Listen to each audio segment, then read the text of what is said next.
No, I know we did that quickly, but that's because that's why we want you to see the website.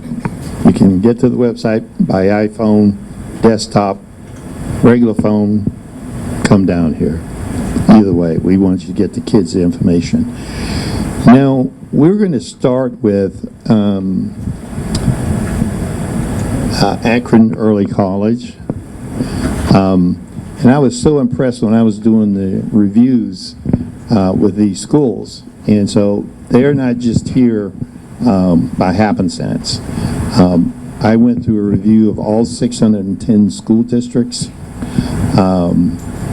looked at the data that the Cleveland Plain Dealer had put out on income control performance, and looked at operating costs per school, and then to look at costs related to the operation, and then looked at the outcome, and then looked at all of the children in the school.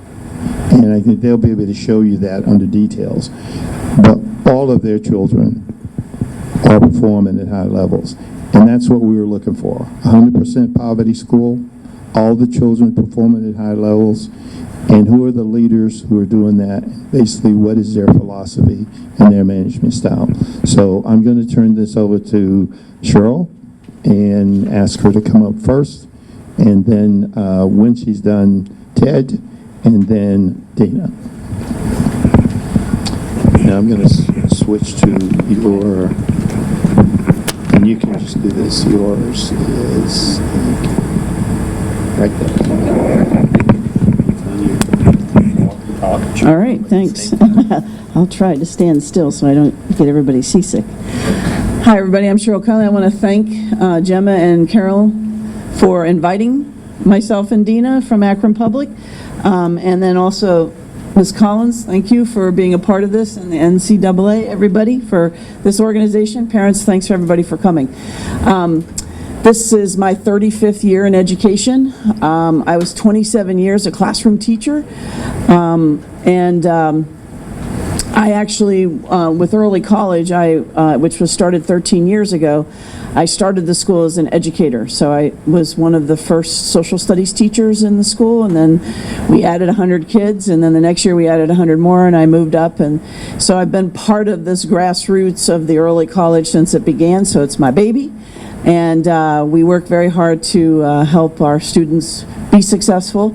And over time, things consistently keep changing, and families keep changing, and we have created a great family atmosphere in our school that I think is part of the philosophy that helps the school be successful. But we started back in 2007. We're part of the 10 network early colleges in the state. Youngstown, Monica Jones is the principal. She's part of our network. We meet usually 3 times a year to kind of steal and beg and borrow from each other to see what's successful and to make the, work towards helping each other become better schools. Sorry, I gotta get my glasses on here so I can see. Just some kind of context for us. We are we're a joint venture between the University of Akron and Akron Public Schools, and initially Knowledge Works back in 2007 to get our school started. We are actually housed and located on the University of Akron's campus. We're in the Polsky building downtown. Our students come to campus as 9th graders, and they become students, college students. They're never high school students because they never step foot in a traditional high school. They're on the University of Akron's campus. And we're embedded with, our kids start from the very freshman year taking college classes. They take 1 college class each semester in their freshman year, 2 in their sophomore year, and as they move to juniors and seniors, they're full-time college students, and they complete their high school diploma at the college level. About 90% of our students receive associate's degrees upon graduating from our program. They graduate on Thursday, and then on Sunday they graduate with their associate's degree. So we're a high-performing school. We do the OST very well, which is why the report card is well. We do well on the report card. Our biggest challenge is to make sure our kids are college ready in the ACT score so that they are eligible for scholarship dollars to continue their bachelor's. We never want them to stop with just an associate's degree, but we want them to continue on, excuse me, for their bachelor's. Our population of students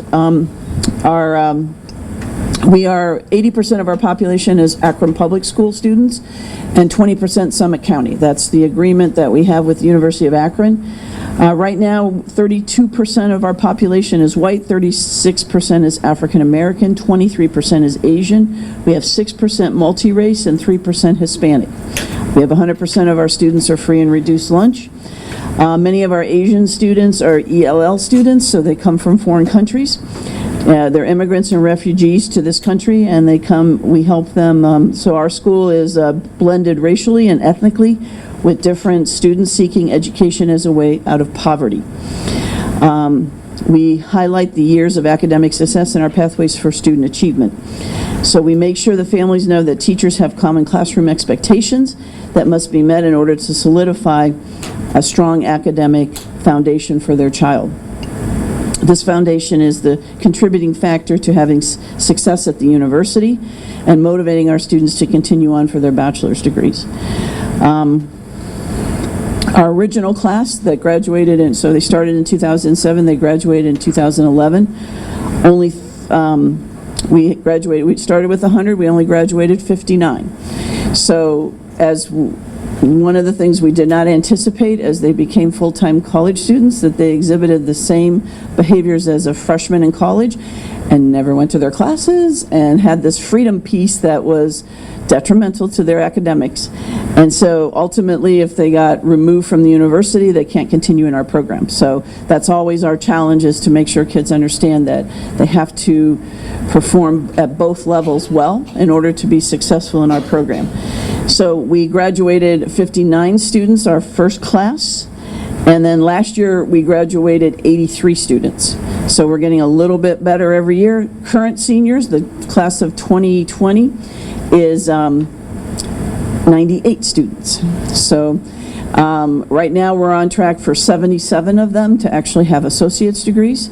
After the first semester here ending, 30 of them are valedictorians. So for any person who's, according to Akron Public Schools, any student who has a 4.0 or better is considered a valedictorian. So last year we had 24, this year we have 30, so it's every year the kids get a little bit better academically and doing what they need to do at the college level. We have a very rich tradition of success. Our report card, we've been recognized by the state a number of times for perfect scores. We are also, last year we were recognized by the federal government. It's our second National Blue Ribbon. So we won the 2019 Blue Ribbon, and we were recognized in 2013 for the Blue Ribbon. So last year, when my assistant principal and I went to DC to receive the award, there were 362 schools recognized by the federal government as top performing exemplary schools. 70 of them were receiving it for the second time, which was us, and 5 were receiving it for 3 or more. So my assistant principal's challenge as we move forward is to get, next 5 years, get a third Blue Ribbon. We consistently look at our strengths and weaknesses based on the report card. The report card is all based on Ohio State testing data, so it's 9th and 10th grade. Our school is kind of in 2 schools. We have 9 and 10 that registers through this, and then 11 and 12 is the ACT and how well they do at the college level. So we kind of run 2 schools simultaneously. At our school, we chase the ACT. We don't worry about the OST, because if they're performing at the high level of the ACT, they'll get the questions for the ACT or the OST. And so we infuse ACT prep from the very beginning in their current freshman classes, in all of the classes. So all of the teachers, as when we started this school, years ago, we all took the ACT, so we knew what kind of test it was. It had been a long time since I had taken the ACT, so we learned very quickly that how we have to structure our education in our classrooms to focus on how to help our kids score well on these tests, these standardized tests. I have 10 teachers in our school, because 9 and 10, And then 11 and 12, their college professors finish their coursework with their college professors. All of my teachers teach 9th or 10th grade, and then because of some complications we've had with students, as students' lives become more challenging, we've had to introduce more 11th grade courses for our students to be able to be successful and continue in our program, to stay in our program and to do better. And we've also incorporated ACT prep at the junior level. This past year, the district kind of changed things, and Dina and I have a great partnership, which is a fantastic thing. We're both located on the University of Akron's campus. So last year, my assistant principal reached out to Dina. We had several seniors that in the past we would have lost, and they would have gone to our alternative school to get their diploma. But with Dina's help, we were able to have them go over to her high school and complete like English 11, and then they could stay with us for English 12, which we incorporated into our program. And then I think some of the kids took health, right? Health, yeah. And then also too, she has the ability to have a music program. I do not, being on the university campus. So our students actually go to her school to take orchestra, and then we actually started a club choir, and so some of her kids are in our club choir. So it's actually a great partnership that we have and share. Fortunately, we're close enough to share that, and supported by our district, which I think is huge. If you look at our report card, our achievement data, we had a B. The reason we had a B was because we didn't pass the geometry test. So if you look at our data, we were like, you needed to have 80%, and we were at 73 or 4%. When we did a deep dive on the students that didn't succeed in geometry, it was 6 students. Had they answered one more question correctly, they would have had the score. So they were close, but not close enough. So that's why we had a B instead of an A. Math is our nemesis. Math, with students coming into our program, so like with 80% of our population being Akron Public School students, we pull from all the middle schools. And that's unique, and I think it's unique with Dina too, is that now we have to figure out a way to get them all on the same page. When I first started, when the kids came to me as a freshman teacher, it took us about a semester, maybe a semester at the most, to get everybody on the same page. But now, as we've moved on in time and things have changed and kids have changed, it's now taking sometimes a year to a year and a half to get everybody on the same page. But fortunately for us, we have a lot of professional development we use. Summit Education Initiative is in Akron, and they do a lot of data information for us. So we know that if we can work harder with our 9th graders and get them to a point where they're living in A's and B's and have a 3.0, they're going to be more successful at the college level. So that's our goal, is to always do that. And if we fall short, like right now as we finish the first semester, we have about 13 freshmen that are below a 3.0. So now my staff is working diligently. We have a sped tutor that's working with some of those students to help get the skill gap. Help the students do better at skills in order to be able to be better prepared for their high school classes as well as their college classes.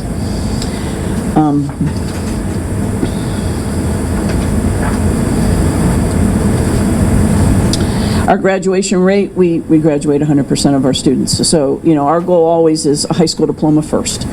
If our students are, like right now, we have current 2 seniors that need 1 class in order to get their high school diploma. So that's what we're focused on. They are taking online classes with the district, and we have, they'll be coming in and working with us. We have a desk in our office area. They sit and they work and they, respond directly to us. So we work very closely to making sure that they will be successful in this class and at least get their high school diploma. Like I said, the majority of our kids graduate with an associate's degree, but the minimum amount of college credit is 25. That's usually our kids. If they can't get the associate's degrees, they usually have a minimum of 25 college credits. Usually it's around 40 to 50, depending on what happened in their lives to prevent them from being successful in college.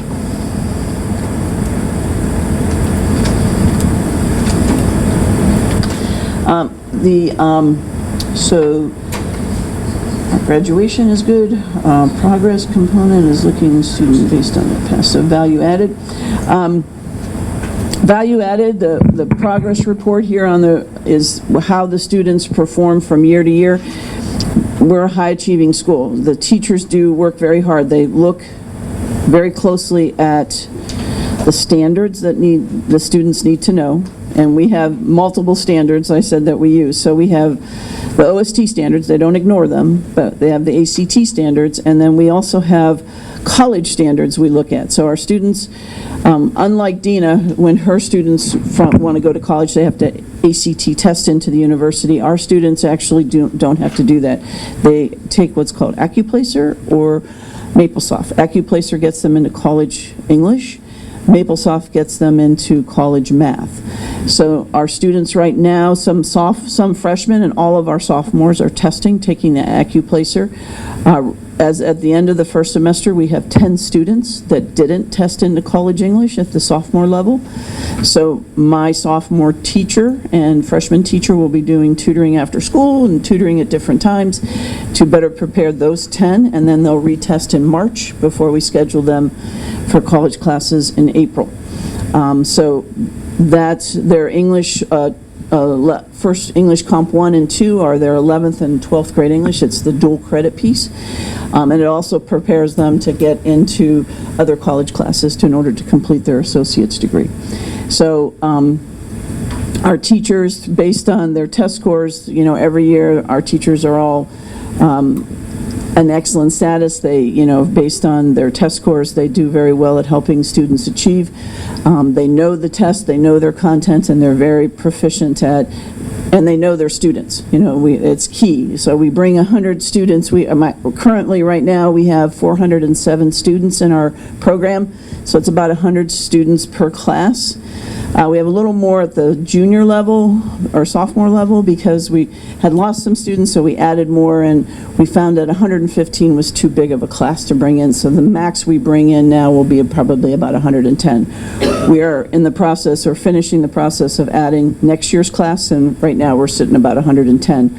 But we also know as the school year starts, we'll lose a few to the parochial schools and other schools that families move, so then we'll lose kids. So we bring in a little bit more than we need. Closing the gap is making sure that we don't have a gap issue. Our African American kids and white kids and Asian kids, if anybody scores lower than anybody else, that's the group we focus on. The Asian kids, because of ELL, they traditionally score a little bit lower. We do have a tutor that works with them. Usually she's very successful at helping them do the OALPA testing and get out of that special having to tutor anymore, but they still have deficiencies with having English as a second language. So all of our teachers work on what are called PSYOP strategies, and so we've had professional development on that through our coordinator for EL, for English as second language. And the teachers make sure that they write out information. I do have in my notes here what PSYOP means, but I got to find it. So PSYOP strategies are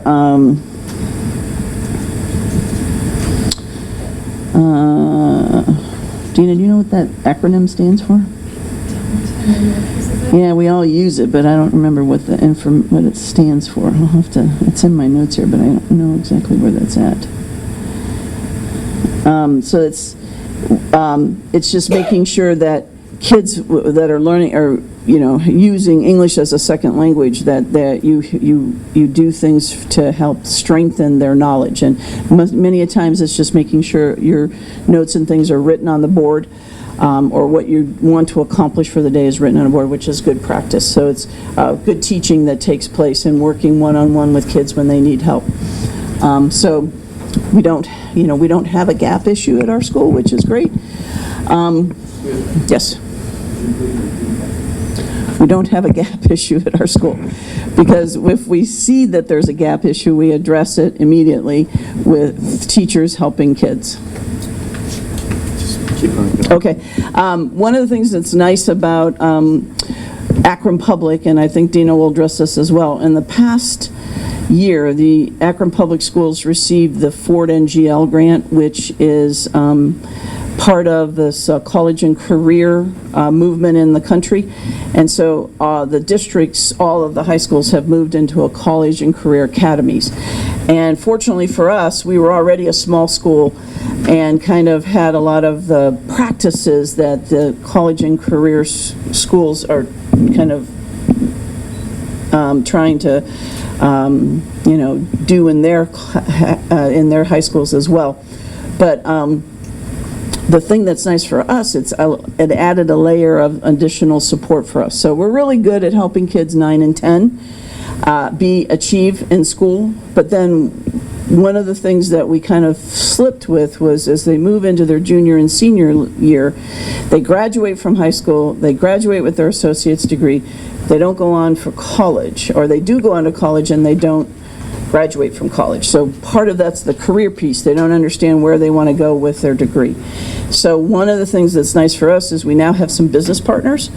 We have career expos, so we're trying to get our students, especially the juniors and seniors, more exposure to careers, so that as they move on to the figuring out what's next in their life, they have a better opportunity to be successful. So it may be what they don't want to do. If they experience that, that's great. So then they know they can pursue something else. But that's the goal of our school right now, is to help juniors and seniors with getting some job shadowing experience. And we're able to do that through the College and Career Academy piece that the district has adopted, which we hopefully will see then a higher rate of kids going to college, and not only going to college, but actually graduating from college. Right, so you have the gap closure up here, right? Yeah, actually, I switched to success because I think you started talking about success. But when you went to gap closing, it's a big issue. One of the things if you look at that gap closure, this is on a scale of 0 to 120. All of the kids in the school, with the exception of the very bottom one, which is English learners, That's our, all of them are 100 and above, which is how they got an A. I mean, you think of what it takes to do that. Now that's in English, so switch on to math, and then you can see it should be the. There's math, there's still A's, just so that everyone, and that's how we want to get in the graduation. We went through very meticulous ways that we were looking at every single detail in the report cards, which is why these 3 people are here. So that we know. One of the things that is very hard for a lot of schools is this prepared for success.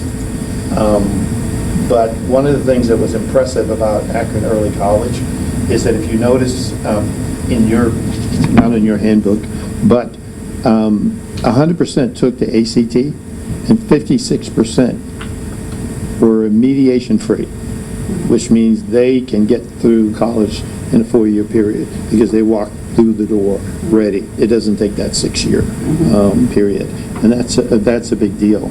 And 99% of the kids are enrolled in dual enrollment. So all of that's a big deal for what we're looking for in terms of what all of our schools should be doing. So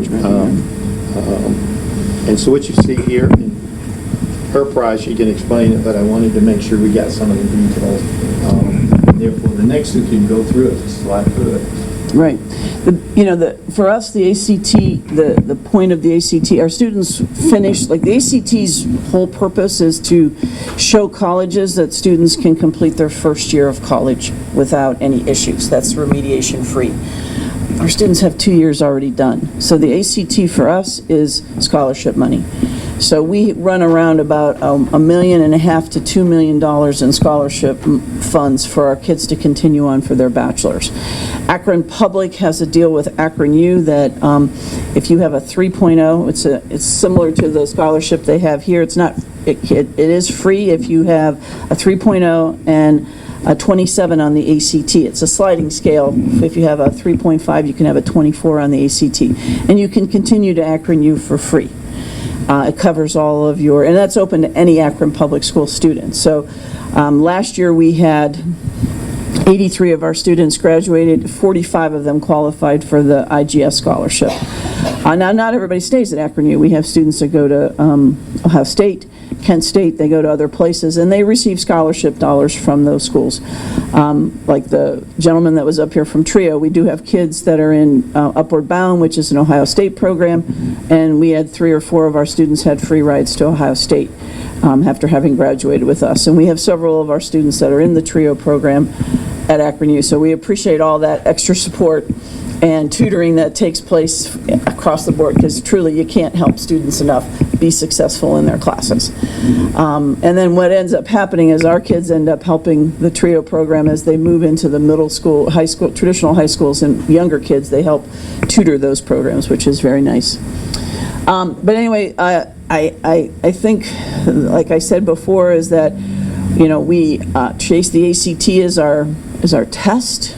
So teacher expectations, we have a culture of success, we have a culture of expectations in our schools, we have rules. I tell the kids every day, I have rules I have to abide by my boss. You have rules you have to abide by the school. And we're on a college campus, and putting a 14-year-old on a college campus is always a scary thing. Fortunately, in the 13 years, 5 years under my watch as principal, we haven't had any issues, and we hope to never have any issues, but we do have a campus monitor that walks the campus and makes sure the kids are behaving.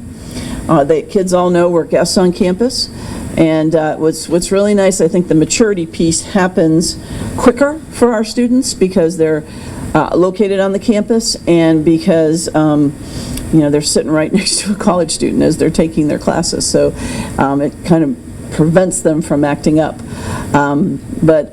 We work very hard to create a family atmosphere. We do a lot of wraparound services to help support our students.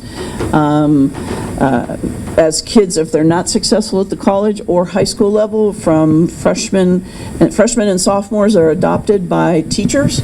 Like freshman teachers have a list of kids that they meet with, you know, just to check in, like, how you doing kind of thing. So we try to make sure that no students slip through any cracks with us.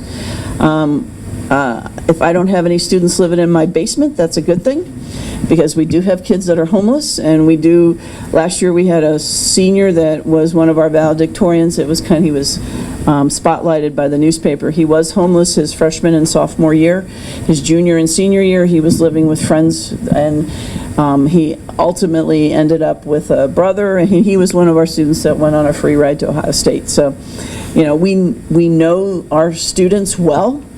If they have issues, they come to us. We currently have a senior that has cancer. He has to make the decision whether he's going to lose his leg. He has a tumor on his hip that they want to actually take the leg to help remove the tumor from his, or remove cancer from his body. We're not sure.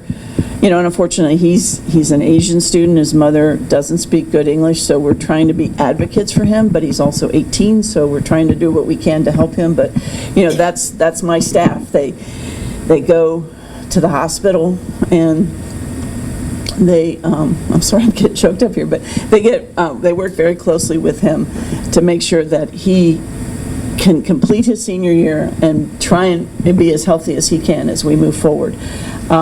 We had a family right before Christmas, their house burnt down, so we held a fundraiser to help that family. So, you know, it's when you come to early college, you're a part of early college, and you're a part of our family, and we do what we can to support you academically, but also what we can support you personally. And families are a big part of that. So if we have any issues, families are always involved in that and decision making to help best support their students. So I can't, the support of any student and their success academically is critical to making sure kids are successful in life and have the opportunity to achieve their dreams. And I think that's what we in Akron try and do. I'm sure you're doing this here with Youngstown students. You know, it's just the success of any student academically is going to be best for all of us, for sure. So I think that's it for us. Thank you.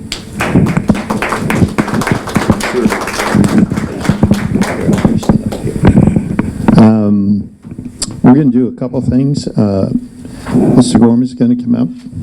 Now the difference between these two and why we chose different schools, you're familiar with the Youngstown Early College, which did the presentations at Youngstown State University along with Cleveland Early College on December the 7th.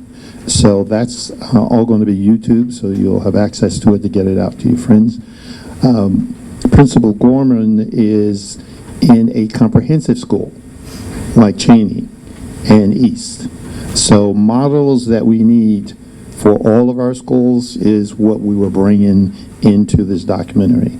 And so I appreciate Mr. Gorman and his busy schedule and his dash down here this morning, but I want to make sure that we kind of get that going, and I will put his on the board, and it's yours. I'm going to go without the microphone. Can everybody hear me?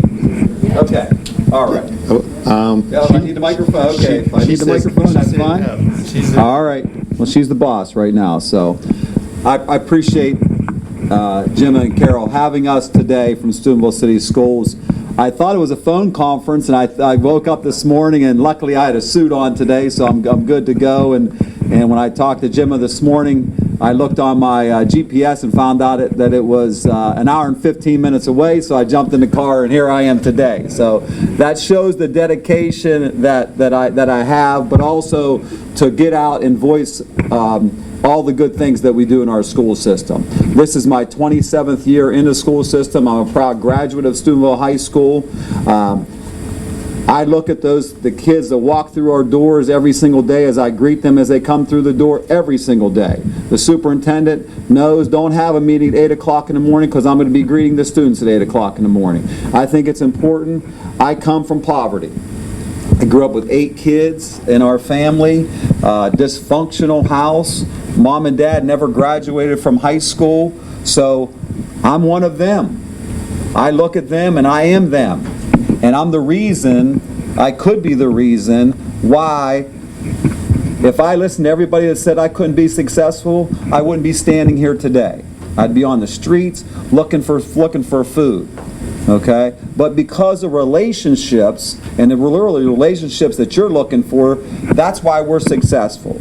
We talk to our teachers constantly about having positive relationships with kids. And we talk about, I listened to the Rita Pearson video, Be a Champion for a Kid. And we talk about, and every single day, when I heard Carol read this thing here, every day I read announcements. I think it's important that they hear my voice every single day, not because I have this great voice, but because I want them to know that someone cares about them, but I also want to start the message every single day. And this is one of my quotes that I use all the time. And I pick and choose quotes. I probably read 10, 12 a day, and I choose one. And it really fits what's going on really in our school, maybe what's going on in our town. Today, I talked about, my quote today was, if you don't ask, the answer's always no. If you don't take a step, you're in the same spot. So those are things I want to keep a simple approach to things, but also have our staff keep that simple approach.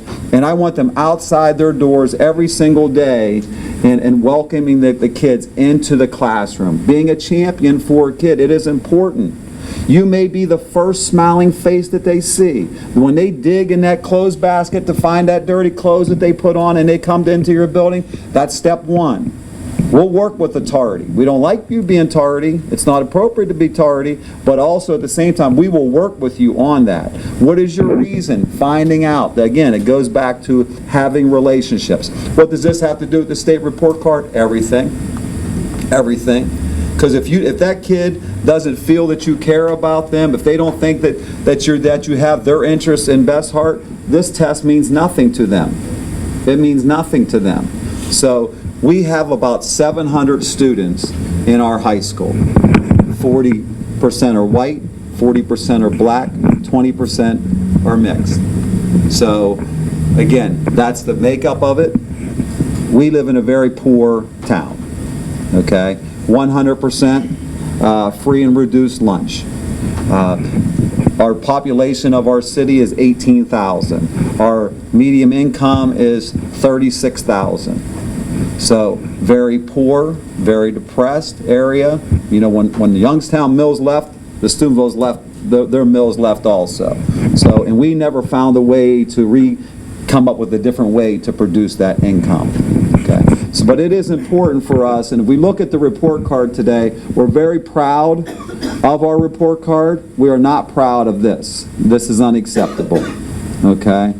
I heard Jim talk about, earlier today about the A's, B's, and C's. This is unacceptable. This is what our team of teachers, and that's how we approach it. We just had department meetings last week. How are we going to get better? You are not going to stay the same. I am not the same person that I was yesterday. How am I going to move forward? And that was, again, my thought for the day for the students as I read that this morning through announcements. We look at graduation rates. First of all, our culture in our school. Our culture in our school is that we have about 50% of our teachers are Steubenville High School graduates. So I don't need to talk about our school culture. I don't need to talk about, hey, this is the Big Red Way, this is the way that we should be doing things. They grew up there. They went to school there. They know what the expectations are there.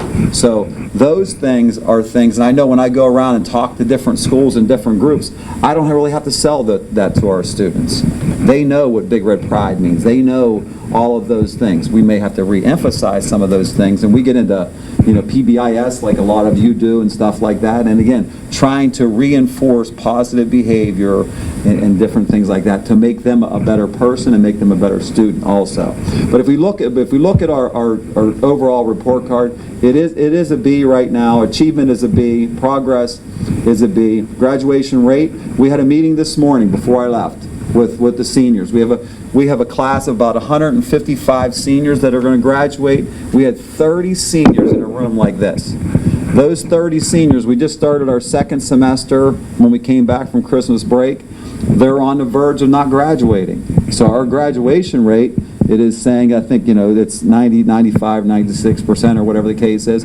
Those 30% of those 30 students are really, if they continue on the path that they've shown the first semester, they're not going to meet that. So we have to kind of give them a little kick in the butt a little bit, but give them a little bit of motivation. Why are you not doing those things? What can we do to get you past that point? A lot of our students don't come from parents that are being supportive and being supportive of education. So we have to step up as those role models. We have to do that every single day. I can't take a day off. That kid's still going to come back. I saw a girl at the front desk before I left today. I thought she moved. She reappeared today, and she was given all of these excuses why she's not at school. And very, very troubled youth. It was good to see her in school today. And again, our secretary is tell it like it is. It's that hard truth that she gives. But I think that is important too, and it goes back to those relationships. But prepared for success. What we have in Steubenville is we are not a big AP school. We have the good fortune of being a partner with Eastern Gateway Community College. And they are a big partner of ours. Out of 700 students, 271 students qualify for College Credit Plus. We are a big College Credit Plus school, and our main partner is Eastern Gateway Community College. The professors come into our building every day. 4 to 6 professors come into our building every single day. Not taking a job away from a teacher. The teacher's not certified. We do have some teachers that are certified, and they teach the classes. But with almost half of the students in our school took the Accuplacer, passed the Accuplacer, and are able to take college classes. 5 years ago, we couldn't say that. Okay, our philosophy, and really my philosophy, is why not? Why can't everybody take the test? Why do you have to be considered gifted to take the test? Why can't everybody take the test? So we start giving the test in 8th grade. And everybody, I don't care if you're in special education, take the test. Take the test. Give everyone an opportunity to take the test. There's a lot of college graduates out there that weren't classified as gifted in high school or gifted throughout their school. So we want to give everyone an opportunity. And a lot of times, those are the hardest working students because they constantly have that thrive. I want to prove somebody wrong. I'm not in that little group. So those are sometimes our hardest workers that we have. We had the good fortune of 2 years ago, we started with an associate's degree through Eastern Gateway. And we had 9 students that finished with 60 plus hours, and they also graduated with their associate degree and their high school diploma. 9. Last year we had 34, and we graduated here on Youngstown State's campus. So 34 of our seniors last year graduated with an associate's degree. This year, between 30, 35 again. It varies by the different classes, but their goal, I just had a conversation with a parent this morning. She's a teacher in one of our elementary schools, and she's looking at scholarships for her daughter. And she wants to go to Youngstown State, and she wants to major in music education. And she really has to take some extra courses right now in order to get that associate's degree. But she knows how important it is to do that. So we're not a big AP school. We do have AP classes, but we are more trying to get our kids associate degrees, trying to get them to take college courses. And it doesn't matter if you get maybe the associate's degree. It just taking those extra rigorous courses is really important to us. And where does that fall back into the state report card? Again, we know that the achievement gap, and anytime the gap closing is we know that students are up here, we got to try to get them to increase their score. Okay, we can't have everybody get 100 here, because we get over their course of their time throughout their school, from when they start taking tests, they have to be able to show that growth. So that is important. The ACT, we have ACT prep that we're trying to even look. And when I go to conferences and different things, if someone else has an idea and we think that we can fit it in and it fits into our system, we take it right now. If you give me an idea today and I think, man, that will fit right perfect with Steubenville High School, I will take that idea, and how can we work that back out? What we try to do is we try to tell we have the good fortune of having Franciscan University right in our town. We tell them when they say, hey, can we put early experience teachers in your building? How many do you want? I said, how many do you have? Why? We want those teachers to come in, those early experience teachers come in. I'll give you 2 or 3 hours in the class, but you got to give me an hour tutoring somebody. Okay? And how do we get the tutoring in? Well, guess what? You have art class 5 days a week. Until you pass that test and get a little better on that test, because that's coming up here, you're only going to have art 3 days a week. Okay, so we take some of the electives that we have, and what we do is instead of them having it 5 days, we only give it to them for 3 days. Is that punishing them? No, but in the core classes, we have to keep them in the core classes. One, because it's going to help produce higher results on the test, but also we have to have that give and take. So again, we are taking those early experience teachers. I took that. I went to a conference up in Akron, and Akron Garfield actually is where I was at. I was up there, and they were talking about that. I took that back, and I called it Big Red Helps. Why not, right? They called it like Garfield Helps or something like that. I said, yeah, it's Big Red Helps now. So I took it back with me. I took an idea. They were like, Mr. Gorman, that's a great idea. I'm like, yep, that's a great idea. I appreciate your support. But we still do that, and that was like 4 or 5 years ago. I've been the head principal for 6 years. This is my 6th year. And these ideas are not my own. These ideas and what we do is as a team, and how can we get together, and we have to work together. What is our goal? Okay, and we talk to teachers all the time about where do you fit? Okay, and I talk in my staff meeting like this once a month, and I said, it's the kids, it's the school, and you may be 3rd, you may be 5th, but you're never going to be 1st or 2nd. And they don't even balk at it now. The union doesn't say anything. No one says anything, because if you're for kids and you're for the school, then you shouldn't have to worry about where you fit into that thing. Isn't that our goal? Our goal is to get our kids better. Our goal is to make our school look better. And when they shine, I shine. And when I shine, they shine. It is I keep it simple as possible. I'm not trying to make anything difficult here. But our teachers, we have a school that's coming in on Friday, and they're down by Cincinnati. They looked at our test scores and said, you know what, we want to come in. So we have a whole day full of activities for them to, we want them to go into our classroom. We invite them to go, we encourage them to go into our classroom. We want them to talk to our teacher. How are you getting these test results? What are you doing? What are we not doing? Okay? So I think when we keep an open mind to things, and again, our philosophy is, why not? Why not? Just do it. Just do it. Keep it simple. When someone comes to me with an issue, why not? Why can't you do that? You know what I mean? Let's not put restrictions on somebody. I had a conversation on my phone on the way up here. Some guy wants to do something with geographic and social media, stuff like that. And he said, I know you're a progressive district. Are you interested in this? And I said, why not? How much is it going to cost us? It's not going to cost you anything.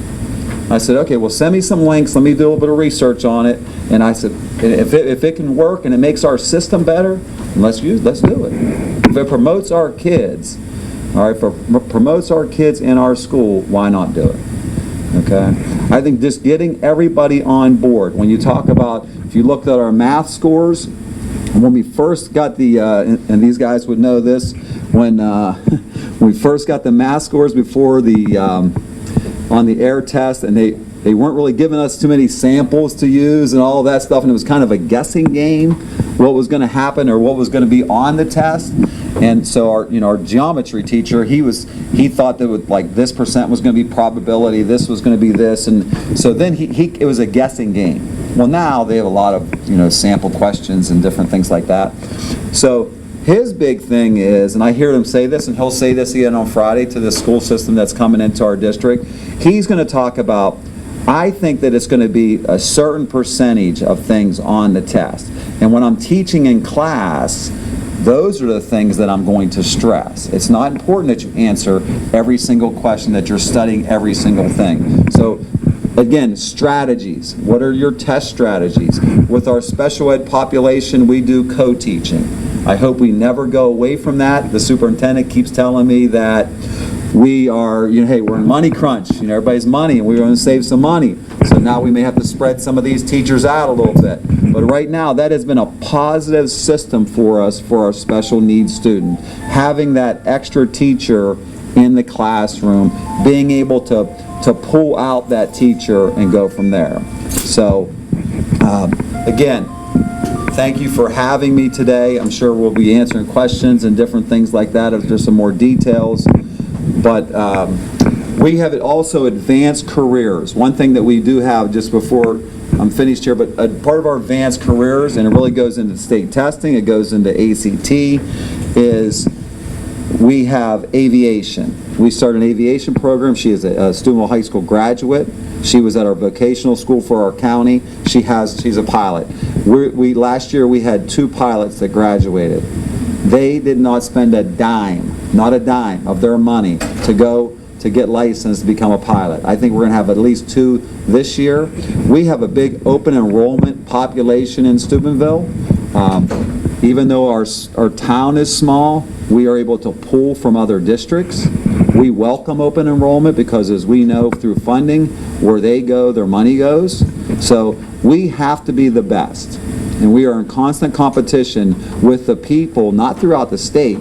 It's trying to get students throughout. So we have to look at innovative ways and out-of-the-box ways of pulling students into our school system. And doing that, when you're pulling those students in, you're pulling, again, the higher thinker in there. You're also pulling in better test scores because those students, for the most part, especially in advanced careers. So one of our advanced careers would be aviation. So we have we have over 100 kids, really from 7th through 12th grade in that program.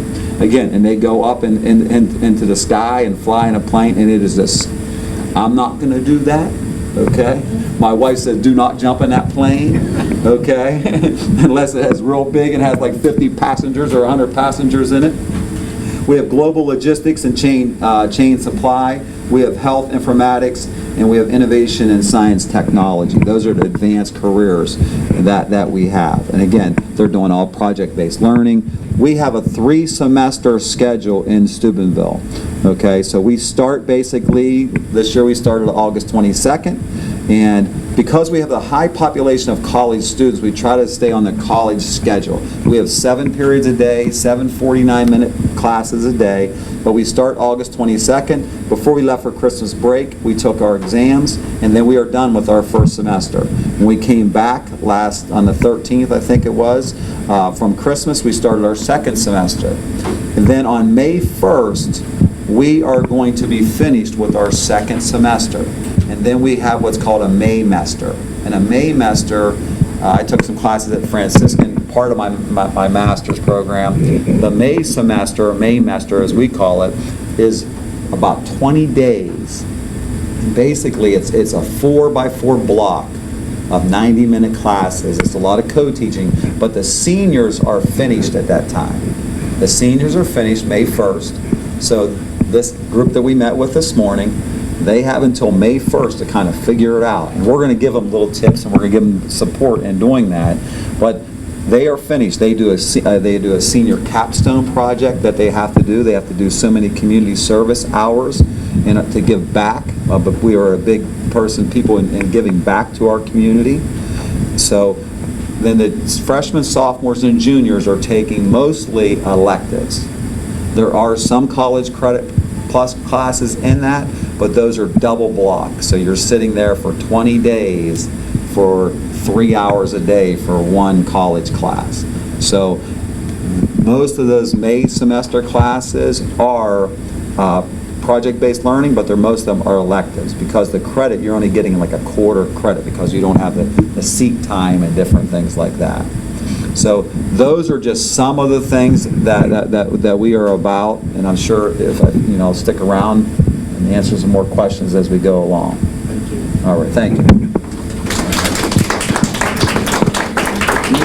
Stay here for a second. Yes.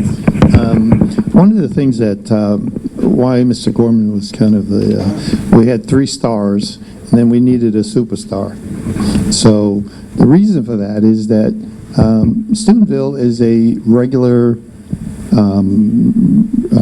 comprehensive high school. And of course, as I said to him, what happens at Steubenville is a result of what happens pre-K through 8. Because what comes through that door for the 9th grade is what they're going to have to start with. And that kind of tells them how hard they're going to have to work. However, what I found, specifically at East Garfield, they have a school in their school district, East Garfield. East Garfield is 25% students with disabilities. I mean, that is a high percentage. The only school in Youngstown that has that higher percentage is East High School, which has 27%.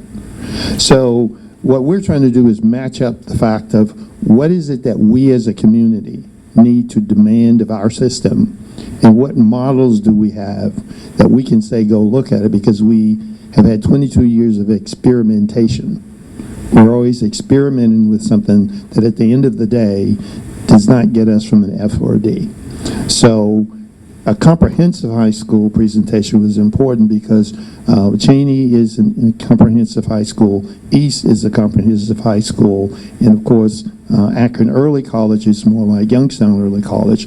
But even there, as Cleveland Early College and Youngstown Early College discovered on December the 7th, there are some dissimilarities within the construct of the early colleges. And so that's very important. And he talks about this D here, so I wanted to go into that before he leaves for a reason. If you take a look at the distribution of these colors, Mr. Brown, would you cut that light? I just wanted to point this out for a minute. The ACT, 76% of their kids took it, 16% were remediation free. But I want you to go down to the honors section. 24% were in honors, which means that you're on track to go to college as well. There was 31% in advanced placement, which means you're on track in rigorous courses, and all you have to do is score a 3, and colleges accept a 3, right? And then if you go down to dual enrollment, so they have a nice distribution.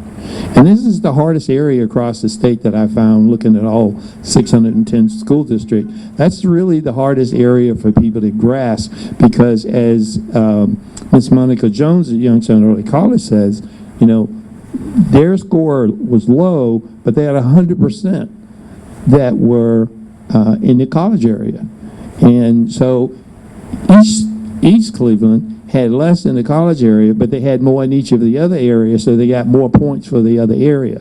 So we want to make sure that those of you who are in the room go to their website, ODE, and then just put in Steubenville or Cleveland. And then what you want to do is you want to drill down. There's a place here right underneath each of these letters. It says details.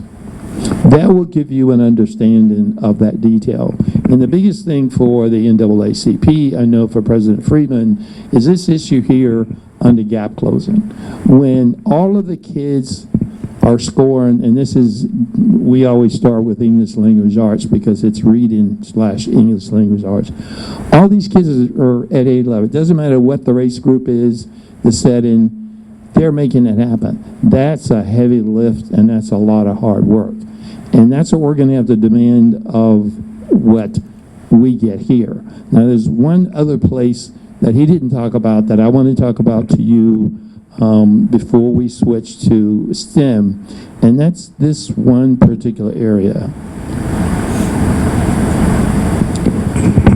Their operating spending per pupil is $7,000 as a high school. Our high school average here in Youngstown is $5,000 more than that. I want to repeat what I just said. Their operating spending per pupil, and he can break that down. Their classroom spending is $3,009. Their non-classroom is $3,000. Their school level spending is $6,000. I want you to before we end today, I want you to see what ours is, but I want you to know what's possible. And that's the reason the first question I asked him is, what was your median income for Steubenville? Well, it's around $36,000. But if you look at the historical report that was done by the Cleveland Plain Dealer, even when you control for income as high as $70,000 in a community, Steubenville still comes out number one in terms of the return on the dollar for the kids. And so I think that for that reason alone, whereas Akron Early College, Youngstown Early College, Akron STEM, there are more specialties, but our kids are doing that also at a larger level. It's important for us to get to normal. This is normal. Normal, comprehensive high schools can do this. And that's really the reason I bugged him I bugged him, and I sent him emails, and I called him, and I left messages because I think it's very important for you to know and for him to be able to shine of what they're doing. And you heard him say they're not satisfied with something. That's very important. So I appreciate it, and I'd ask you to give him another round of applause. Thank you. I appreciate it. Now, we're going to go directly into Akron STEM. And while Akron STEM is finishing up, and as they finish, lunch is going to be served off. Somebody's going to arrive. But we're going to work through lunch with Q&A, so because everybody has their day. And we just want to make sure their presentations are done. And when they finish, then we will go to Q&A. Good morning. I also wanted to thank you for having us. This is really nice that we get the chance to share some of our best practices with people around the state of Ohio. What you're going to hear from me is going to be very similar to what you've also heard from Cheryl and from Ted. two very important things when you're looking at doing what's best for kids. And those two important things are your ideology and culture that you have in your building. And I think Ted's really rang through, as well as Cheryl's. And then also building relationship with students. Those are the key to really moving kids and caring for kids and filling those gaps that they have. So my name is Dina Popa. I'm the instructional leader at Akron STEM High School. We are a specialty school just like Cheryl is in Akron Public Schools. Outside of Cheryl and I, we have 5 comprehensive traditional high schools that we pull from. STEM High School, this is our 8th year of operation. We do have a STEM middle school, which feeds us. They are celebrating their 10th year of operation. Students that attend the STEM middle school get a guaranteed seat into my 9th grade class. We do have a small community for our high school. I only accept about 110 learners in each 9th grade class coming in. Just as Cheryl, we tend not to replace students. We do have a wait list, but so far into the program, they would not be on track with the rest of our kids. But we do have a wait list. We go to a student's drop, but generally we graduate between 80 and 85 students out of those 110 that originally came to us. We are unique in that we are also housed on the University of Akron campus. Cheryl's on one side of the campus, I'm kind of on the other, and I'm actually in an old Akron Public School high school building that the university took over from the district years ago, but we occupied that building, and so it's easy access for my students to attend classes on campus at the university. They walk out the front door and they walk right into their university classes there. We also follow their school calendar, so when the college semester ends in December, we also end in December. That means my students are coming back in order to hit their days for high school mid to early August. And my staffing also does professional development an entire week before that. So usually the first week in August, like Cheryl, we're up and running way before other schools are up and running. So that's some of our uniqueness. We are a mastery-based school. What this means is that students have a set score that they need to hit for mastery for their standards and their units in order to attain credits. Upon the end of the semester, if you're not averaging a C+ or better, you receive an incomplete for that credit, and you are required to either retake portions of the standards that you missed or the entire class again to receive credit for that. So we pride ourselves on failing forward.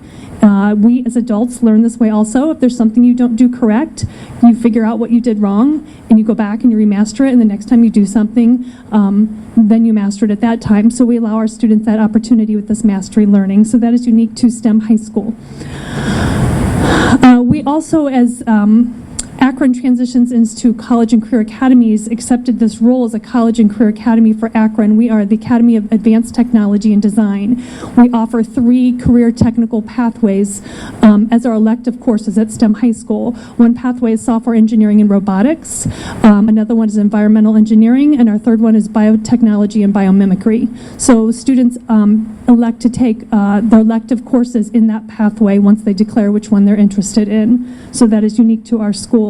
We are grounded in problem-based learning. There's a lot of collaboration. We have something in our school which we call our frontier habits. There are habits of minds that we teach students in addition to the standards. Students need to know what grit and perseverance are. They need to know about self-direction. They need to know how to self-reflect, to know where they are in the continuum of where they want to go for their goals. They need to know how to think critically. So all of these, which we call our STEM frontier habits, are also taught and embedded in our lessons each day. STEM High School is a member of the Ohio STEM Learning Network. We are actually the hub at Akron for Northeast Ohio for the Ohio STEM Learning Network. So they partner with us and they support our professional development. We bring students, ambassadors, and people from other countries, as well as school districts around the state of Ohio, in to see some of the components that I'm going to talk about with you today. And we are a STEM designated school from the state of Ohio. If we go to our report card, you can see our overall grade was a B. Looking at achievement, achievement being how we align our classes. So teachers spend time prior to the start of school aligning their units not only to the state standards for the OST, but also the ACT standards and those frontier habits, and they embed them in those lessons that they plan. Just like Cheryl, we chase the ACT. That's embedded in everything we do, and we align our state standards to the ACT ACT standards, and we roll those lessons out to kids. This is our reasoning why you need to know this. What level do you need to get to that ACT level? Because we are on campus, so many of our kids do access the university classes, so that's very important. When you look at progress, looking at the value added, we pride ourselves on our value added at STEM High School. We designed our schedule to provide opportunities for kids to fill those gaps. So we are on a block schedule. At the end of each day, we have a session for 30 minutes that runs that's called Impact. It is a fluid schedule for every student in the building, and on Sunday nights, the teachers go in and pull every student based on where they fell short in the previous week's unit. And they use those 30 minutes to fill those gaps for students in the moment. So they're not waiting till the end of the semester to try to recapture some stuff. They're not waiting till the end of the grading period. This is done on a daily basis. 4 times a year, we also take our schedule, which is specially designed, and kind of throw the baby out with the bathwater. We completely throw it off the grid, and we design what's called a build day. Teachers design an hour-and-a-half sessions all day long, sort of conference style, where students can choose to attend that based on their interest of what's going on in their classrooms. We have guests from the University of Akron that come over and help run some of those sessions. We have people in industry, some of our College and Career Academy community partners that come in.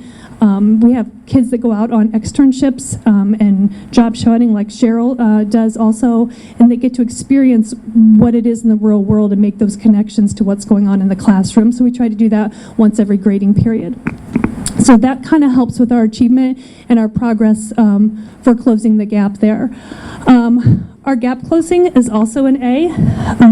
Once again, it's our specially designed instruction, but it's really important beyond that specially designed instruction time that during that impact time that you have those relationships with kids.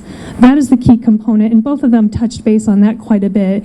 Knowing that you're coming to a class where a teacher cares whether you're getting a C- or a D+ and want to get you up to where you really should be performing at perhaps that B level, and that I'm going to pull you every week based on what your current needs are is very important to our gap closing. Our graduation rate is also an A. We've had 100% graduation rate each year. I know last year Cheryl and I both had a little glitch. We got our data back and we were sitting at like 99%, and we were like, but we know every kid walked the stage. And so we found out there was just some small EMIS errors, but both of us can say that 100% of our kids do graduate from our schools. And then last, reaching over to this prepared for success. Again, my whole thing for my staff was, this is not okay. You know, we're doing all these great things for kids, and we're doing what's right for kids, and we're having relationships with kids that are successful. How are we sitting at that? And I'm going to go ahead and click on that and talk you through kind of what we did. So the staff sat down and we really picked apart, what are we doing that's not being captured? Because we know that we're sending kids out that are prepared. 80% of last year's senior classes took classes at the university level. 60% of last year's juniors took classes at the university level. And that's saying that they are successful. They're passing university classes. Why are we not doing this here? So as we looked at our basic structure of our schedule. What are we offering? What's not being captured here? And what we found was we were not capturing anything for advanced placement courses. We didn't offer them because our kids were going to the university. But there's still a pool of kids back at your building that are trying to get to the university that really want those rigorous courses. So we slowly, over the last 2 years, have replaced 4 of our elective courses with AP courses. So no longer is there environmental science for half a credit your junior and senior year. You're in AP environmental for the full year. Some of the parents, you know, as a challenge said, well, my child doesn't want AP. Why not? What about it is not good for your child? Even if they test at the end and they don't gain that 3 on the test for college credit, if they get that 2, they are more likely to be successful in a college class down the road by having that AP experience. So would you rather have them be more likely to be successful or just sit in a standard class? So that's one of the changes we made. We're going to start collecting these points showing up on this year's report card coming up. On our next report card, we should start seeing that bar move based on some of the changes that we made in the structures at our school. Our honors diploma, and like Cheryl talked about, we have the Innovation Generation Scholarship. We offer that. We have similar percentages to Akron Early College, and 100% of our kids participate in that ACT. And 42, you can see, score remediation free, and that helps us to allow them access to the university courses over there. So that's just a little bit about our high school, a little bit of our report card, but really focusing on your structures, your ideology of who you are, and making sure everybody, the staff, the students, your parents, the community, your community partners, your businesses, know what you stand for and know what your message is for kids when they enter those doors. And having them feel that sense of belonging when they walk in the door, very critical. And then making sure your structures that are in place meet the needs so that kids are getting everything they need to be successful. Last year, we sat at a 50%, straight up flat 50%. We made a goal to shoot for 60% to move to the C range. We came up 7.2%. That's still success for me. So what else do we need to do?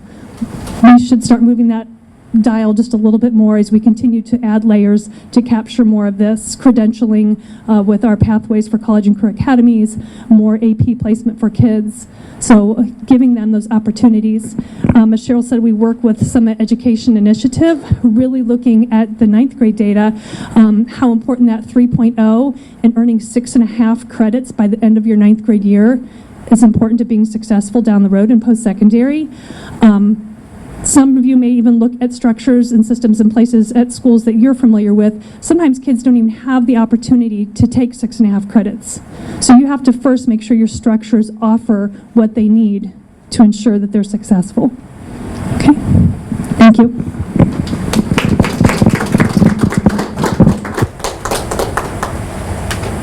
Okay, we're going to be setting up for some lunch real quick. In the meantime, so we can make sure that they can get out of here on time.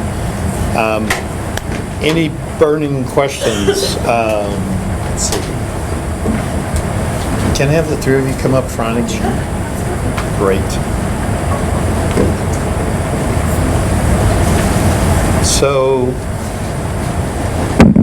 So the big thing is comparative analysis is what we're going through right now. And take a seat anywhere you want. Well, Akron, you can have that seat, and Steubenville can have this one. So any question, there is no wrong question. Every level of question is important. The whole purpose of this series that we're doing is to ensure that we have experts in each of the areas that we have schools that are achieving at the highest level under 100% poverty. It is critical that we negate the issue that poverty is the reason our children are not achieving. And I think from these schools and looking at the details from these schools, and they're operating in 100% poverty, but you'll find that they are doing things that work. And at the end of the day, performance and outcomes is what it's about, and not the excuses. And I think Carol said that at the beginning. We're getting a lot of excuses. As of February 1st, we will have a Demand for Excellence Summit. So I'm announcing it to you now. It's going to be at 9 a.m. in the morning from 9 to noon. That's going to set the stage for the first time that I have been able to find since Judge Napoleon Jones' report in 1966, which if any of you would like a copy of it, I'll make sure you get it. But they spoke of in 1966, past neglects and future demands. This is the future. We need to make the demand, and then we need to hold people accountable at every level, regardless. Pastors, politicians, Penn-Hellick, Divine Nine, all of the above need to be held accountable. So that's what really this is about. But they also need to know where things are working, where all of our kids are in those schools. And so if you have questions of them, if you can raise your hand so they can hear you, I will try and get the mic to them so that they can respond to your question. I just have a question about what you just said. The Demand for Excellence Summit is when? It's going to be Saturday.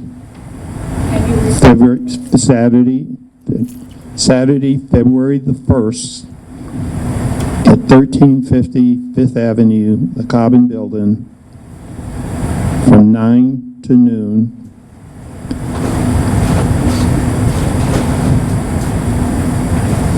A demand for excellence.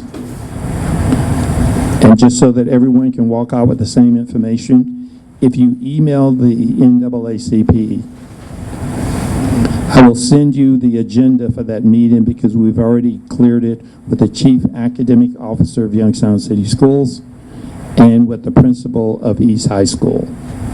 Because the subtopic is deconstructing failure and constructing success based on best academic practices. Okay? Any other questions? Yes. I have a question for Mr. Gordon. Okay. Royal Mail is your best cheerleader. Oh, okay, good. Okay, awesome. I would like to ask you, you say that when you go to conferences and ideas are given out, you Yes. come back and you implement them, and I put it caps now. We have a lot of issues with teachers telling us, or districts telling us, well, the union won't support that, or we can't do this because of the union. Yeah. And you say that you don't have that kind of problem. Is that because of your relationship with the union, or the unions are there to support the efforts that you're doing for the children? I think like anything, it's trust. It is trust. I think it goes along with trust with kids. People have to know that you have their best interest in heart.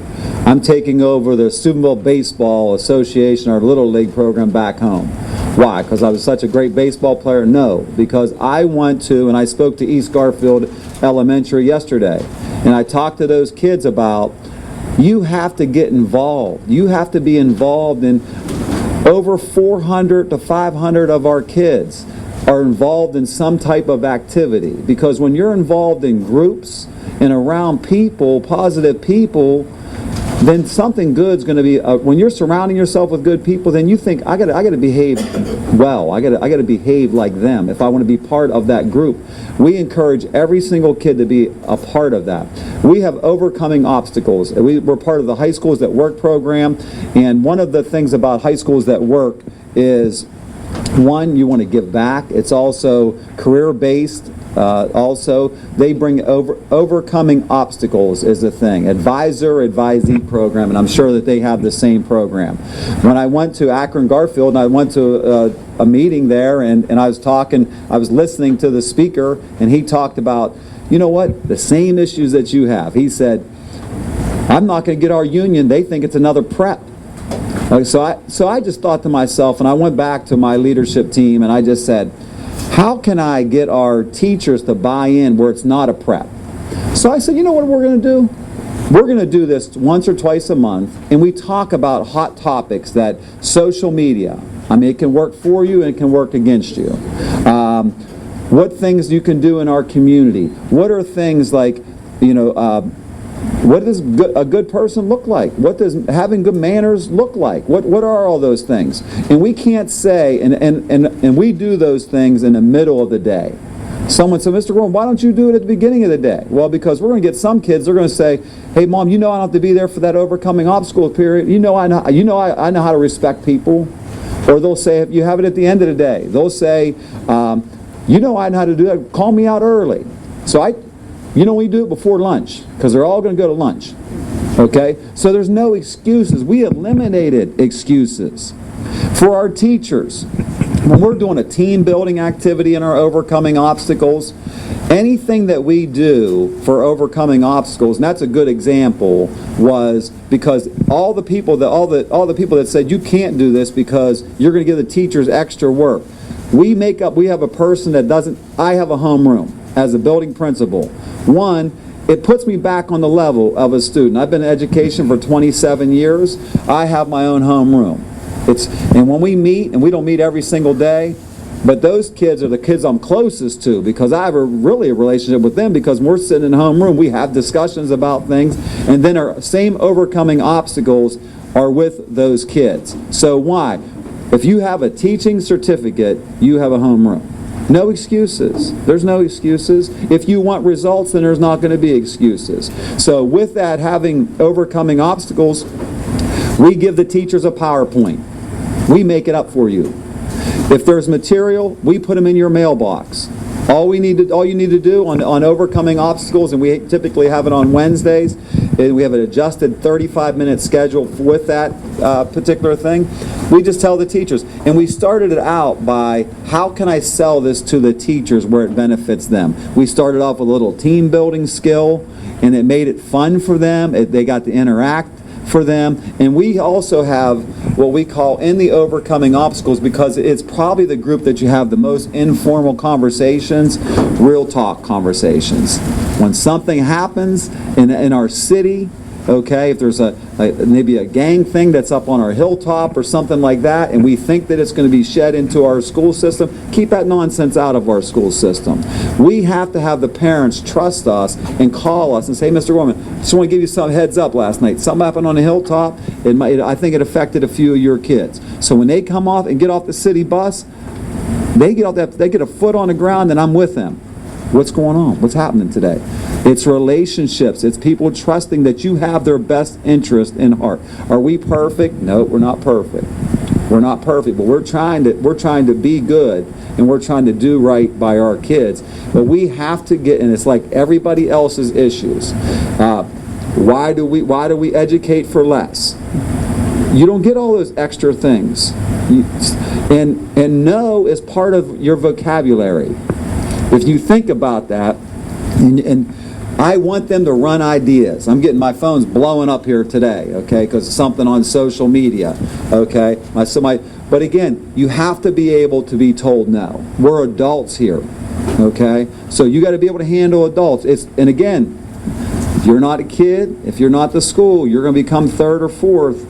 So we have a good relationship with our union. We're in a negotiating year with our union. They had a union meeting this morning, okay, to talk about our upcoming contract. We're going to try to do what's in the best interest. Hopefully we have some money to give the teachers a raise, and we're not going to mess with insurance.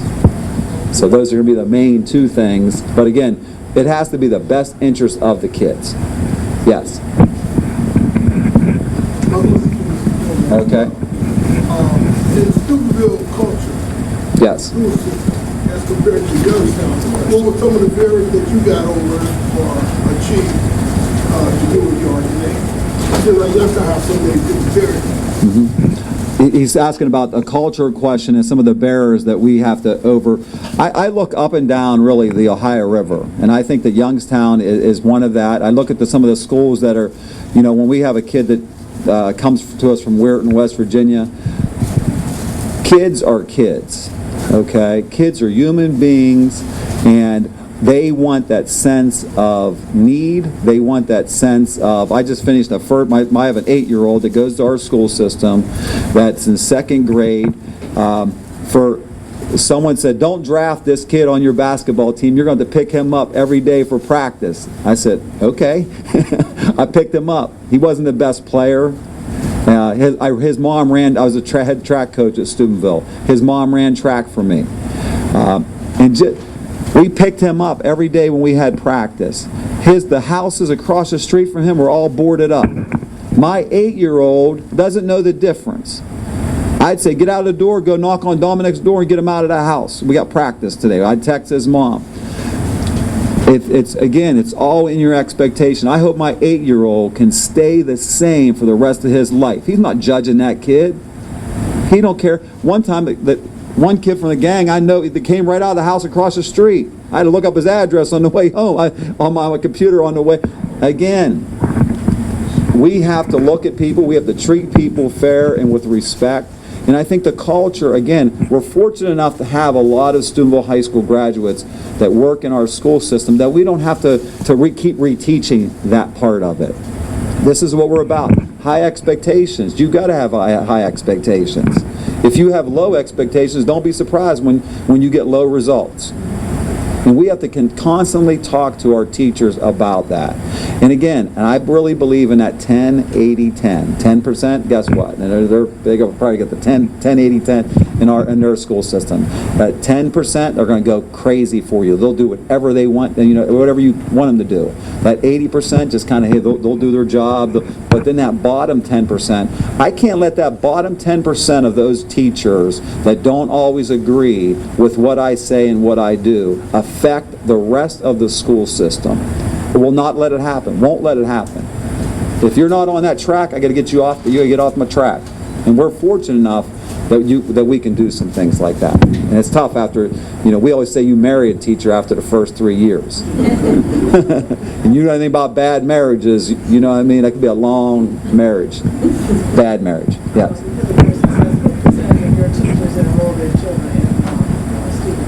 Yeah, 80 or 90%.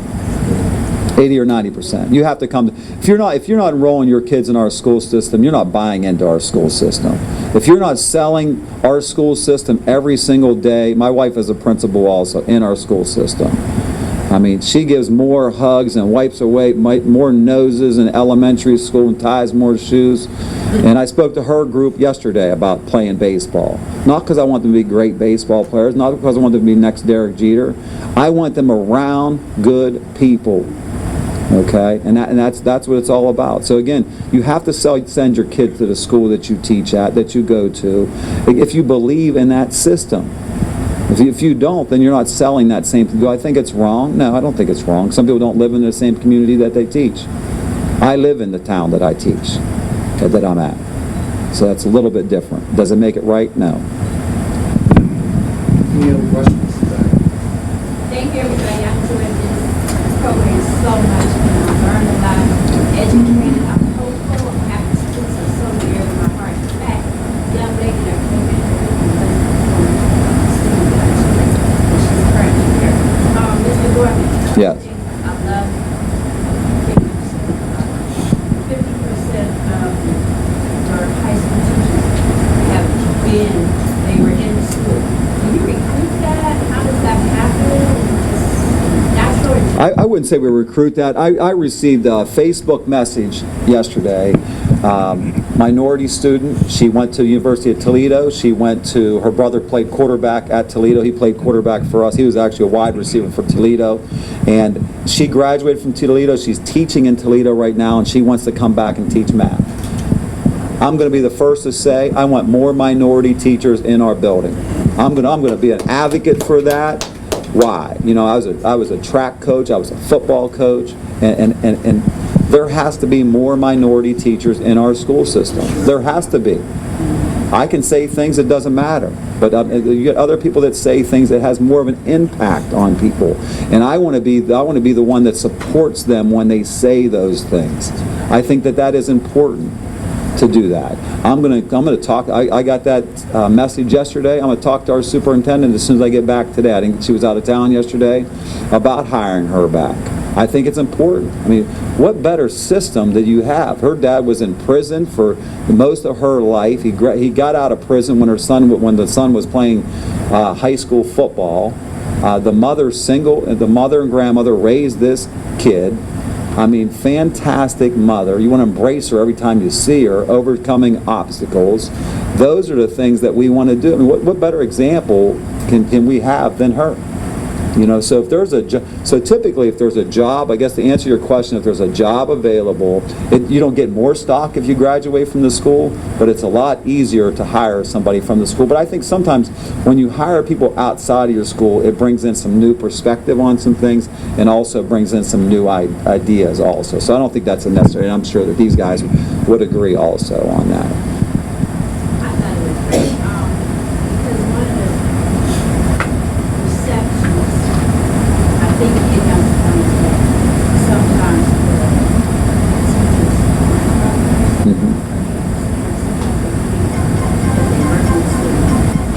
I also wanted to ask you mentioned Rita Pearson, who I had the pleasure of hearing at the Bridges out of Poverty Conference years ago.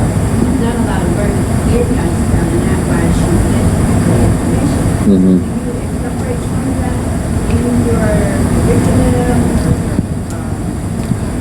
professional development? I've listened to a few of her talks and different things like that. Again, just her positive outlook on the whole, just education and again, high expectations of kids. And again, and making sure, and we have to educate our staff. And we have to educate our staff. Just because, you know, Johnny wears his pants below his butt and he wears his hat a certain way, when he comes into school, guess what? The hat's off, his pants are up, his hood's off his head. That's a high expectations. When you go get a job, you don't get to dress like that for a job. And you're going to a job every single day. And I also tell teachers, you know, agree or disagree, when they leave us from 7:30 basically until 2:30, they're ours. They come into school. We want them to learn. We want them to be. But when they leave our building at 2:30, they're going back out to the streets. And they have to survive out on the streets. So how are they going to survive? Guess what? They're going to survive by having their pants halfway down their butt. They're going to have by their hat a certain way. And so don't judge them on that. That's called life. That to me is called survival.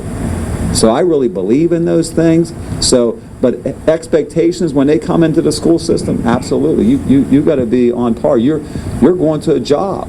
That's your job. You never know when that first impression is going to happen. And I think that is important to do that. But also understand that once school is out, they have a life and they have to survive and they have to act a certain way.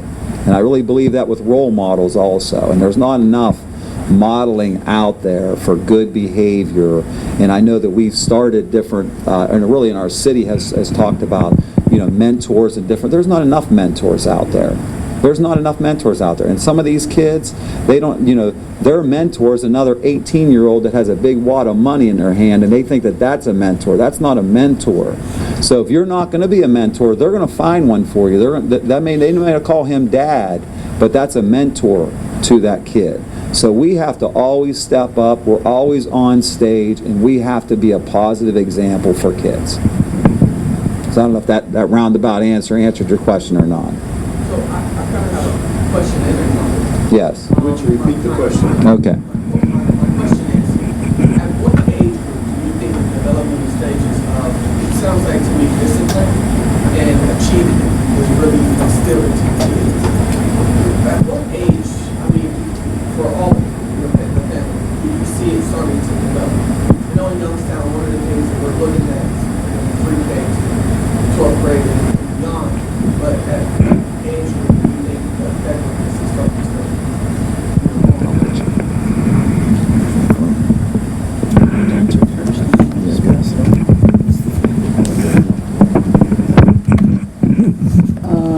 I would say that it's kindergarten. I mean, it's preschool. I mean, it comes from, I mean, in Akron, we have the I Promise School, which were the initial third graders.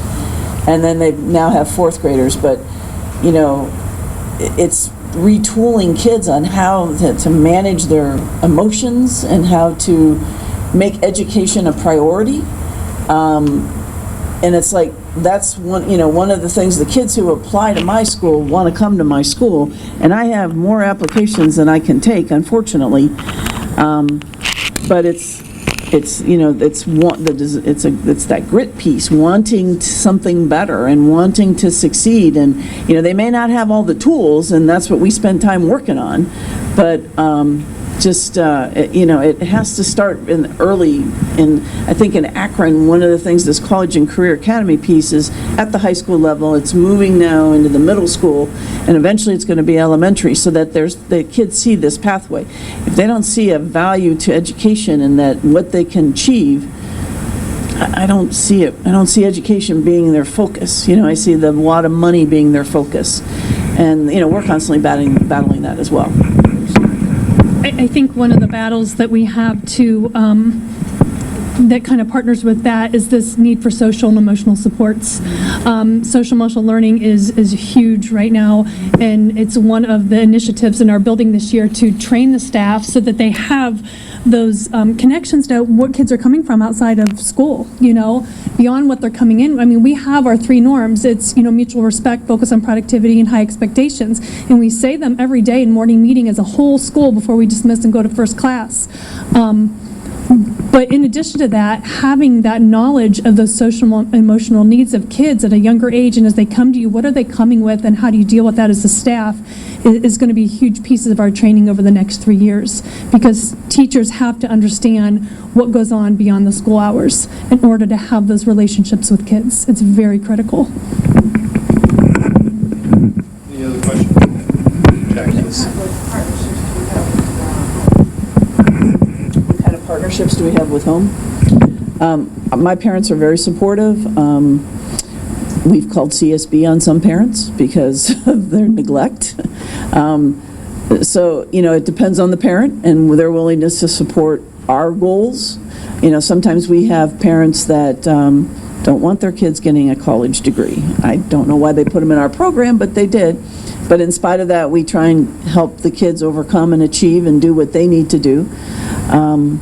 But for the most part, the majority of our parents are very supportive. If I need help and assistance, they're usually coming up and calling me back, or if they hear something in the neighborhood, they'll call me so we know what's happening with our kids. It takes a village, and it's not only the parents, but I have university professors that are helping our kids as well, and they're very, this is our 13th year and we're highly successful, so our success is their success, so they're just as helpful as well.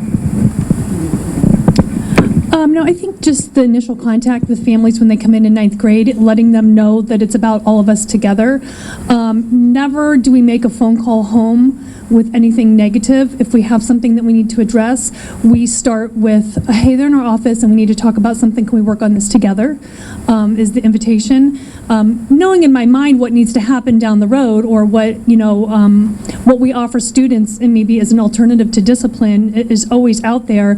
But when we start the conversation, it's always about those three norms: the mutual respect, the focus on productivity, and the high expectations.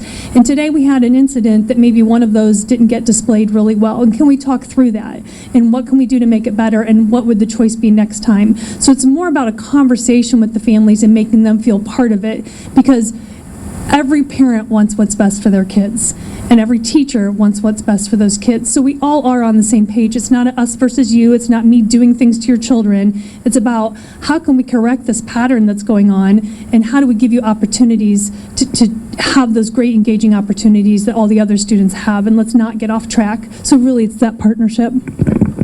Yeah, and just to piggyback, it's like my teachers have children, and they want their children to be successful, but the kids they teach, they want to be successful too.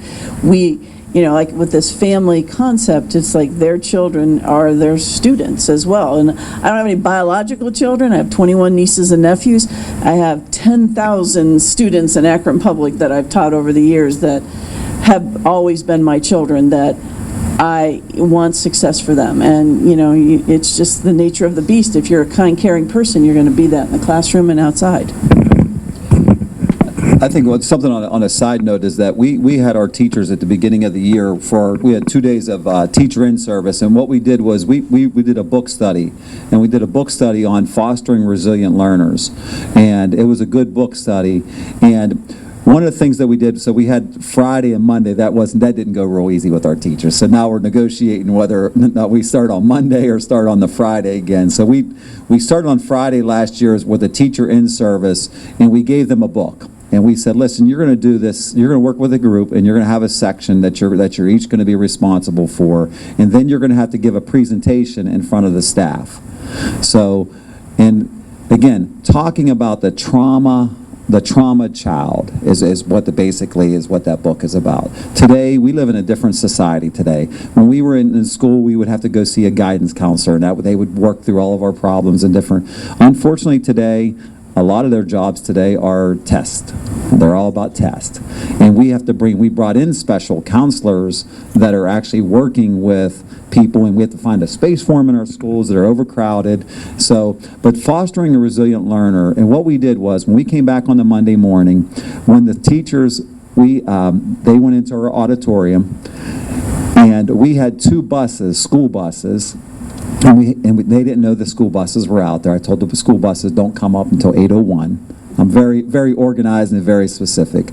Okay, come up at 8:01 after all the teachers are in the auditorium. Pull up in front of the auditorium, and I talked to the teachers. And I said, "How many of you read your book?" You know, most of them raised their hand. You know, there's always a couple cool ones that they can't raise their hand. But so we talked about that, and so within 2 minutes, I said, "Listen, right now we're going to get on a school bus."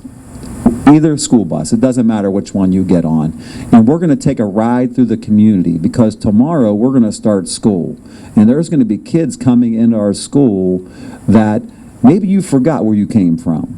Okay, remember I said 50% of our teachers are Steubenville High School graduates.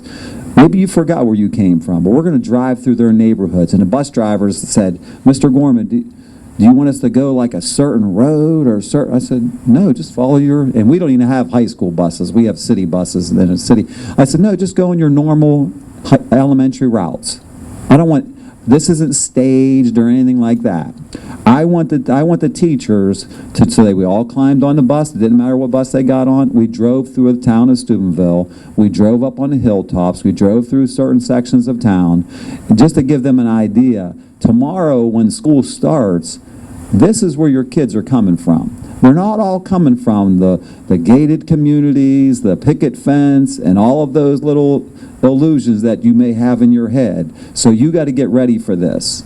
So again, that was another thing that we did at the beginning of the year. I thought it was a nice little touch. It was again, kind of that scared straight moment, like back to reality. So I know you enjoyed your summer, you went on your nice vacations, but this is reality. So again, just thinking outside the box, thinking of different ways in order to touch your staff. You're always going to have the 10%, and hopefully it's less. I'm fortunate enough to have less than the 10%, I think, and maybe I'm not thinking correctly, but that they're not going to buy into the things that you're going to buy into as far as just the staff and trying to get that buy-in from your staff. Again, everybody's all about what's in it for me, but you got to think, why are we there? We're there for the kids and we're there for the school. And you have to remember those two things the most. This is your, you have a question? Yeah, I want to ask a question to Akron. I went to University of Akron back in 2007, 2008, and I remember during that time, gentrification had kind of just started, especially right there on East Exchange. There was a huge story about a couple of small businesses, like mom and pop businesses, were being forced out because they was expanding the football stadium. And I know we talk a lot about gentrification in Cincinnati and Cleveland, the bigger cities, but has it hit Akron hard? And do you see any of it, like your students that have been displaced or had to move out for any reasons? Yeah, both being specialty schools, we pull from all over the district. So I know with building the stadium, some of the businesses were shut down, but they moved other places in the city. I think Akron has done a pretty good job of developing downtown. I mean, it's a mess right now with road construction, but they're trying, I think they're trying really hard to bring a population back downtown. The university has been encroaching on downtown and buying up everything. Like, we're located in the former Polsky building. If you remember, Polsky department stores, and O'Neill was across the street. As kids, we used to go to the department stores. So, they're repurposing these buildings to promote schools. So in Central Howard, which is where she is located, is now the STEM school. It's a former high school that the university has spent a lot of money like revamping and stuff. So I think the partnership with the university and the city and Akron Public Schools has been, working very collaboratively to help build Akron back up. And I think this whole project with college and career academies and businesses, really, this is 35 years I've seen it all. We've done one thing after another to keep Akron afloat. But this process of the businesses supporting and the mayor supporting, it's really huge. And United Way being our spokesperson for the community has just been an unbelievable partnership that I see this as the catalyst to make things really strong for our schools. And I see them building that up, but I don't see displacement of families and students by building that up. They're using space wisely. Yeah, I agree with that too. Yeah. Question? Anyone else has a question? Yes, sister. So, as high schoolers working with these communities,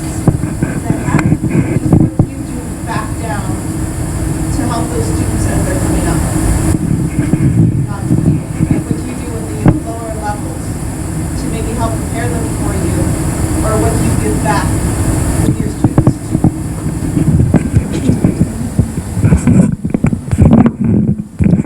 So because I have a unique STEM middle school that's 5th through 8th grade that feeds STEM high school, we vertically align all of our programs. So our high school competitive robotics team, which competes at the world level, goes down and works with our middle school STEM robotics team and invites other middle schools to bring their robotics teams to any of our build parties or build days. So we extend those invitations out in that manner to try to reach some of the other traditional high schools. Now, they currently have their own college and career academy pathways. Some of them will have, like Bookdale has a robotics team, and Kenmore Garfield has a robotics team. So we see them at competitions. So that vertical alignment of programs is starting to happen with the onset of college and career academies. But I've always had it with the STEM middle school, and we do things like that. Part of our discipline for me is an alternative to suspension. I don't want kids out of my school. There's no reason for them to sit at home. We do have a blended environment. All of our students have a laptop. They can work from home. But my first step before I ever suspend a student is volunteering and giving back to the community. And we have the Akron Regional Food Bank really close to our school. So I always offer to the parents, give back to the community. Would you like to do some volunteer hours with your child in lieu of a suspension day for this? And the answer is always yes. And the amount of feedback coming from parents saying, this was a great experience for my child to see that there are other kids or families that are even needier than us. So as far as giving back to the community, that's one of the ways, but as far as academically, trying to really align that elementary to middle school to high school programming. Yeah, we don't have a middle school, so one of the things that is nice at a district level, the middle school principals and high school principals meet with our boss, and they provide professional development, but it's like spending time talking with the middle school principals. So I think their understanding of our programs and what our expectations are, that's filtering down. And last year they started with us meeting with the elementary school principals, which was even more enlightening because now they got to see our expectations and how focused we are, in particular on the ACT. That was not something that they knew. So I think more you do this expanding piece, that you're seeing that that it does start at a very early age to get kids prepared. So I think our district is moving in the right direction and having us all collaborate with one another, because truly you cannot do this in isolation. We have what's called service learning. So we don't have study halls. So we do have where kids would do service learning. We have a 4-floor story high school, and one of our floors is an elementary school. So we do have students that go up there every single class period. They pull a desk out in the hallway. They're tutoring students, doing different things like that. We also have what's called Big Red Cares. Just keep it simple. Remember, everything's Big Red in front of it, and just put something at the end. But Big Red Cares, we have a Community Kindness Day, and part of our Community Kindness Day is, one, every senior has to do 25 hours of community giving back to our community. And I always sell it as, we have to give back to where we live. We're in a city that needs, and we also have to give back. It's important that they give back. A lot of times as we're giving back, especially when we have this Community Kindness Day, and we had this particular year, we had it in October. Last year we had it in May. Is what we do is we have each of the homerooms come up with an area that they want to give. Maybe they're going to collect socks. Maybe they're going to, my homeroom, this particular, that was our project. We know that that's one of the highest needs of homeless people is their request, they need socks. So planting flowers, going around the different things. Again, one, it makes you, and people say, well, what is giving back? Giving back is giving something without getting money or getting something in return. You hope that the people have respect and they give you the please and the thank yous and all of those good things, but that doesn't always mean that thing. So we want to Big Red Cares, and we want to give back. And the kids are coming up with their own project and letting them steering it, and just the teacher sitting back, and they're figuring out how much a product do I need to order, and all of those different things. So again, constantly trying to give back. A lot of times the kids are giving back, but they're giving back to themselves. They don't even realize some of these resources that are even out there for them in our town. Any more questions? Well, there's food over to your left.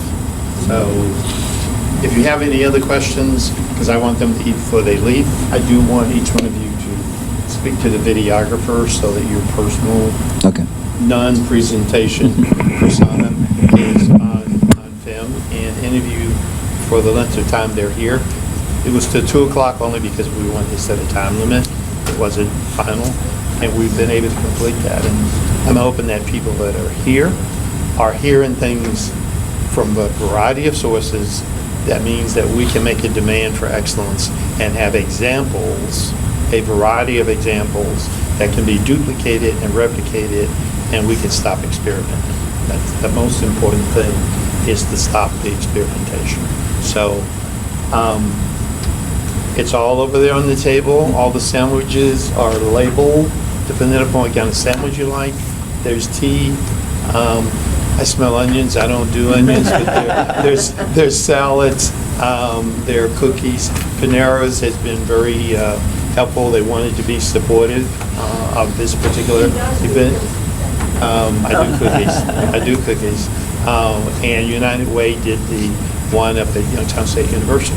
So we're really pleased with, as you say, we have to do this together, but the community has a responsibility to step up and hold elected, paid officials accountable to do their job. And that comes down to performance and outcomes. At the end of the day, everything else can happen, but you're going to be measured by that focus on those kids and the outcomes for those kids. And that's really what we're looking at. And we just need to make that demand, and we need to make it happen. So I appreciate it. And for those of you who want to have lunch, it's lunchtime, I think. It's 12:15. We're right on time, and lunch is set up. Thank you.